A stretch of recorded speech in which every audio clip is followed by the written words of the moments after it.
జీవన ప్రమాణాలు కూడా మెరుగుపడాలంటే మారిన పరిస్థితులకు అనుగుణంగా మీరు కూడా ఎప్పటికప్పుడు అప్డేట్ చేసి టెక్నాలజీని కూడా అనుసంధానం చేసుకుని క్వాలిటీ ఎడ్యుకేషన్ పిల్లలకు ఇవ్వగలిగితే చాలా మార్పులు వస్తాయని చెప్పి కూడా నేను మీకు తెలియజేస్తున్నా. అందుకే ఈరోజు మిమ్మల్ని అందరినీ నేను కోరేది, రేపటి నుంచి మీరు అందరూ ఉద్యోగాలకు వెళ్తున్నారు.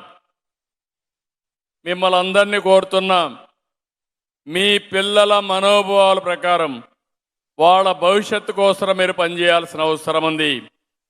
నేను ఎప్పుడూ చెప్తాను, నేను నిత్యం విద్యార్థిని. ఈరోజు మీ దగ్గరకు వచ్చాను, ఈరోజు మీ విషయాలు చూశాను, కొత్త విషయాలు నేర్చుకుంటున్నాను. ఆ కొత్త విషయాలు ప్రజలకు పనికొస్తాయంటే ముఖ్యమంత్రిగా అమలు చేసే బాధ్యత ఇమ్మీడియట్గా తీసుకుంటున్నాను. ఇప్పుడే లోకేష్ గారు ఒక మాట అన్నారు, ప్రతి సంవత్సరం డిఎస్సి పెట్టాలంటే ఇంకా మళ్ళీ చెప్పాల్సిన అవసరం లేదు, ఆటోమేటిక్గా పర్మిషన్ ఇస్తాం.